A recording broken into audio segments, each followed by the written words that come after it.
The Southern African Development Community, SADC, has called October the 25th Anti-Sanctions Day. SADC expressed its solidarity with the government of Zimbabwe and the people of the Republic of Zimbabwe and calls upon the international community to unconditionally lift the sanctions imposed on Zimbabwe by the US and the European Union. SADC says no to illegal sanctions on Zimbabwe. SADC says sanctions on Zimbabwe must go. SADC says sanctions on Zimbabwe must be removed. The sanctions on Zimbabwe are unprecedented, unjustified, unfair, and illegal.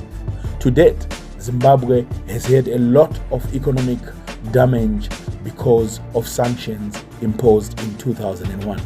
Currently and to date, Zimbabwe has lost 42 billion revenue due to sanctions.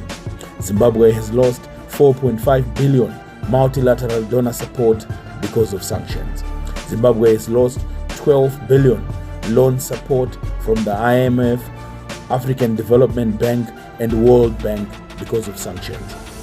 To date, Zimbabwe has lost 18 billion loan support for the private sector because of sanctions. Because of sanctions, since 2001, Zimbabwe's GDP is reduced by about 21 billion. It is to this reason that SADC says no to illegal sanctions imposed upon Zimbabwe. Zimbabweans, as a nation, we should never be satisfied until justice is met by the removal of sanctions. Our people have been victims of suffering from the creative brutality of sanctions. Many people have died in the past 10 years from curable diseases due to failed healthcare and poor public infrastructure as a result of sanctions.